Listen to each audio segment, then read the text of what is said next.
여러분 반갑습니다. 반도체 오빠 천마쌤입니다. 토요일입니다.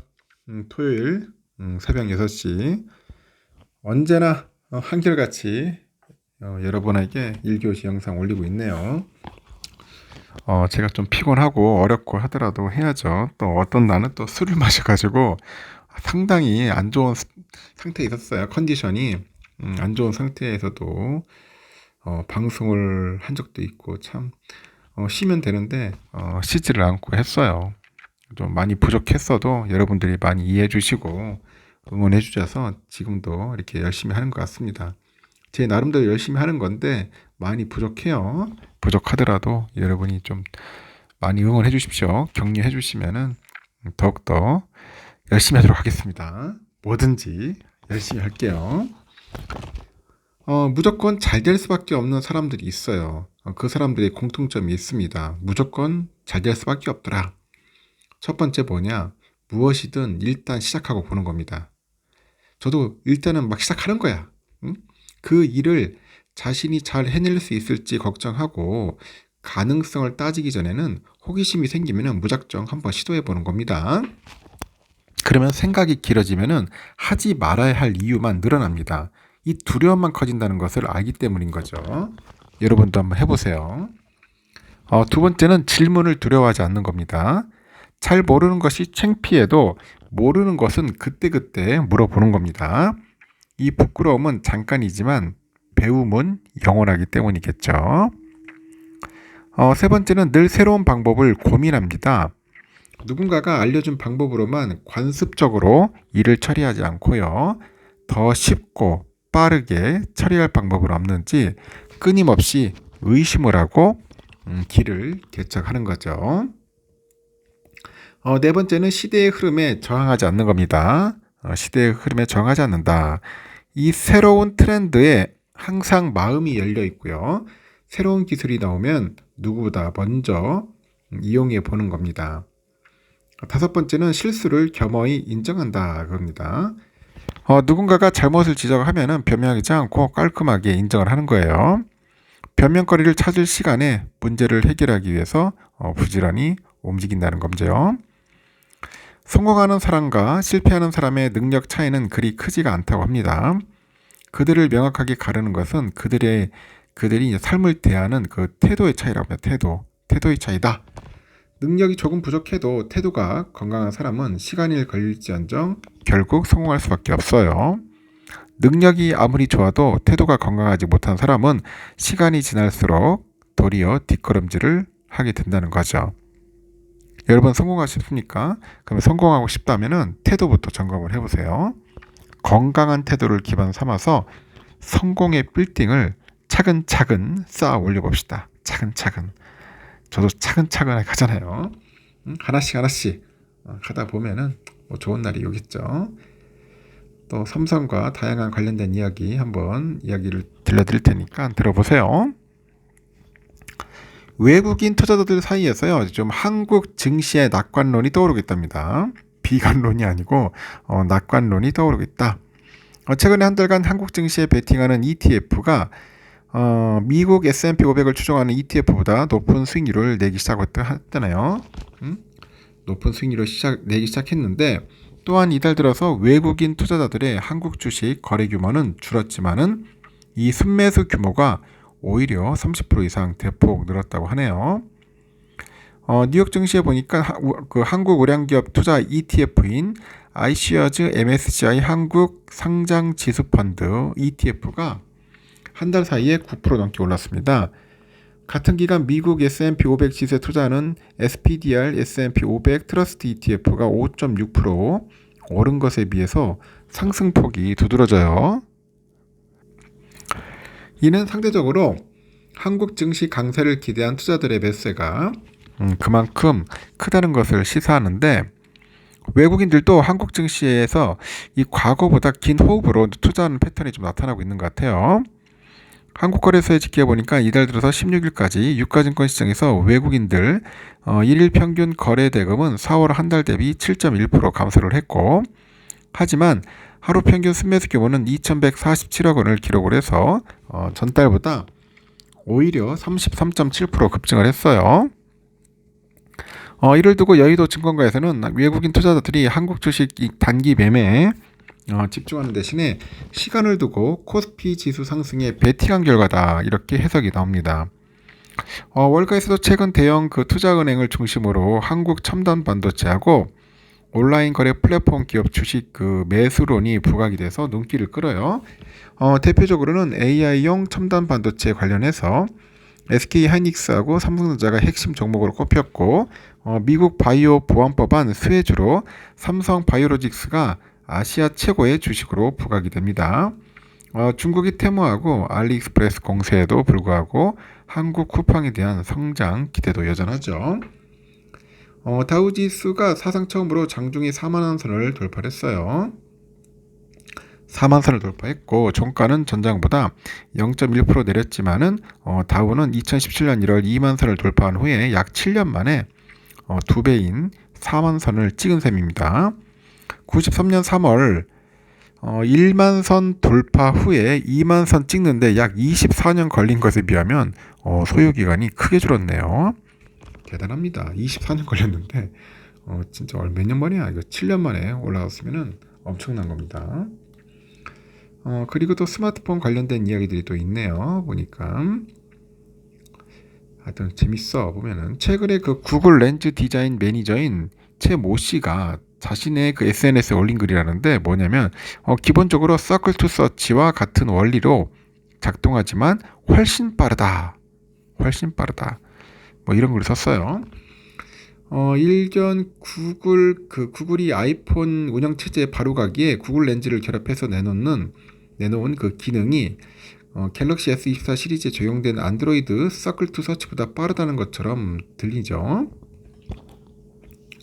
업계에서는 해당 기능이 근본적으로 AI 적용된 갤럭시 S24 시리즈의 서클 투 서치와는 비교 불가하다, 그런 입장인데, 특히 구글 렌즈 앱을 다운로드하는 등 과정을 거쳐야 하는 점이 동그라미를 그리는 것만으로도 검색이 가능한 서클 투 서치 편의성 면에선 차이가 크다는 그런 지적도 있다는 거죠.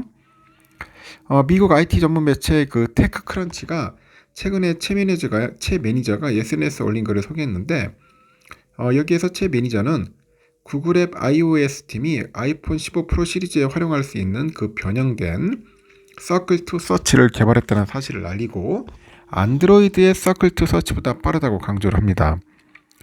테크크런치에 따르니까 해당 기능은 이미지 검색을 지원하는 구글 렌즈를 iOS의 바로가기 기능과 접목한 것인데요. 이를 위해서는 검색하고 싶은 화면을 캡처 후에 사전에 설정한 바로가기 단축키 또는 제스처로 이 바로가기를 활성화해야 한답니다. 그러다 보니까 더욱이 해당 기능은 AI도 아니다, 뭐 그런 이야기도 있습니다. 최 매니저는요, 변형된 서클 투 서치가 안드로이드의 서클 투 서치보다 빠르다고 했으나, 업계에서는 서클 투 서치와는 차이가 상당한 것으로 봤고, 아이폰 15 프로 시리즈에서는 해당 기능을 사용하기 위해서는 거치 않은 단계가 많다는 거죠. 그래서 업계에서는 단순히 아이폰 15 프로 사용자들이 구글 렌즈를 통해서 검색할 수 있다는 게 전부다. 그래서 구글 렌즈하고 앱 등을 다운받아서 이 사진을 캡처한다거나 이 찍는 등 단계가 있어서 서클 투 서치처럼 편리한 기능처럼 보이지는 않는다고 이렇게 평가를 하네요. 그럼에도 최 매니저의 한마디가 회자됐던 이유는 AI폰을 둘러싼 주도권 다툼이 치열하게 전개될 것으로 전망이 됩니다. 올해 갤럭시 S24 시리즈를 내놓은 삼성은 1분기에만 1350만 대를 판매한 것으로 추정이 되고, 더욱이 삼성전자 자체 조사 결과 갤럭시 S24 시리즈 구매자 절반가량이 AI 기능 사용을 목적으로 단말기를 구매했다, 뭐 그런 이야기를 하네요. 그래서 서클 투 서치는 구글과 협업을 해서 현재 보인 주요 AI 기능 중 하나입니다. 저도 써보니까 상당히 편하더라고요, 서클 투 서치. 이런 가운데 애플이 신형 스마트폰 아이폰 16에 생성형 AI를 적용할 것으로 전망이 되는데, 일단은 AI폰을 둘러싼 경쟁은 더욱 심화될 것 같습니다. 그리고 또 아주 흥미로운 이야기들이 있네요. 외국인들이요, 좀 달라졌어요. 코스피에서 지난 2월에 하루 평균 4,136억 정도 순매수하던 그런 외국인들은 4월에는 1,600억 정도 순매수액을 줄였지만은 5월 들어서 다시 이제 매수의 규모를 늘린다는데, 요즘 수출 호조로 최근 한국 경제가 본격적으로 회복세를 보이다 보니까 그 경기 회복에 맞춰서 이 단타 대신에 장투를 선택했다, 그런 이야기를 합니다. 야, 대한민국 주식에 장투를 한다는 게 좀 의아한데, 하여튼 거래대금이 줄었지만은 그 순매수액이 증가하고 있기 때문이라고 합니다. 이 변동성이 투자하는 단타의 경우에는 매매 주기가 짧기 때문에 거래대금 증가로 이어지나, 이 방향성에 투자하는 그 장투는 거래대금은 줄었지만은 그 순매수 대금은 늘어나는 형태를 보이는 거죠. 증권가에서는요, 이 고금리하고 원화값 약세 부담이 완화되면서 바이코리아를 할 수 있는 환경이 조성되다 보니까 외국인들이 장기 투자를 늘리고 있다고 분석을 해요. 달러 강세가 꺾이고 이제 금리나 기대감이 커지는 동시에 반도체 수출은 늘고요. 에너지 수입이 줄어드는 구도에서 항상 외국인 투자자의 매수가 강해졌다고 합니다. 그래서 밸류어 프로그램까지 기폭제로 작용하면서 외국인들이 장기 투자 수준을 높이고 있다고 볼 수 있는 거겠죠. 지난 4월부터 국내 경기 반등에 대한 기대감이 부상하다 보니까 외국인들이 다시 한국 주식을 사들이기 시작했다는 분석도 있어요. 올해 1월부터 3월까지 한국 증시에 투자하던 외국인이 지난달 이익 실현을 시작했다가 그 지표로 경기가 확인되다 보니까 다시 순매수를 늘렸는데, 결국 외국인은 경기 방향성에 대한 투자를 확정하고 있는 거다, 이렇게 설명을 하고 있고, 올해 1분기 GDP 성장률이 예상치의 2배를 넘어서다 이 차익 실현에 나서던 외국인들이 빠르게 이제 순매수로 돌아섰다는 거죠. 그리고 한국 기업들에 대한 그 긍정적인 전망도 잇따릅니다. 그 스위스계 글로벌 투자은행인데 UBS가 16일에 투자 매물을 통해서 쿠팡에 대한 투자 의견을 중립해서 매수를 했네요. 쿠팡 좋죠. 쿠팡, 여러분들 쿠팡 많이 쓰지 않나요? 물건 살 때. 일단 12개월 목표가가 기존 18.5달러에서 26달러로 14%가량 높았다고 합니다. 중국의 저가 온라인 그 상거래 플랫폼이 앞다퉈서 한국에 진출했음에도 불구하고요, 이 쿠팡은 한국을 넘어서 대만 등으로 사업을 확장할 여력이 있다는 그런 이유인 것 같아요. 뱅크 오브 아메리카도 최근에 투자 매물을 통해서 하이닉스하고 삼성전자는 아시아 증시를 통틀어서 가장 중요한 핵심 종목이다, 이렇게 밝혔습니다. 해당 매물은 MSCI 아시아 태평양 지수에 포함된 기업 중 아시아 증시에서 가장 중요한 주식 20개 종목을 꼽은 것인데, 시가총액이 최소 200억 달러이며 하루 평균 거래액이 최소 2천만 달러 이상의 기업 중에서 성장성이 기대되는 그런 기업을 선별했죠. 특히 주가 상승세가 기대되는 10개 종목으로 하이닉스하고 삼성을 비롯해서 대만 TSMC, 폭스콘, 중국 온라인 상거래 플랫폼인 핀더더 메이탄을 꼽았네요. 앞서서 골드만삭스는 아시아 최고의 주식 중 하나로 삼성 바이오로직스를 꼽았네요. 재밌네요. 그 연구원이 삼바는 그 세계 최고 수준의 의약품 위탁 개발 생산 역량을 가진 기업으로 기술력과 가격 경쟁력을 비교 우위 삼아서 현재 글로벌 대형 제약사 20곳 중 15곳과 90개 이상의 프로젝트하고 파트너십을 맺고 있다는 점 눈여겨볼 만하다, 이렇게 평가를 합니다. 그래서 그 삼성 바이오로직스 12개월 목표가 107만 8천 원 보네요. 그리고 앞으로 이제 37% 상승 여력이 있다는 겁니다. 지난 15일에 미국 연방하원 상임위원회를 통과한 그 바이오 보안법도 삼성 바이오로직스 투자자들 입장에서는 호재라는 분석도 있어요. 이 법안이 연방정부가 중국의 CDMO 기업인 그 우시 바이오로직스 등 바이오 기업들과 계약을 한다거나 대출해 주는 것을 금지하는 내용을 담고 있어요. 그래서 호재다.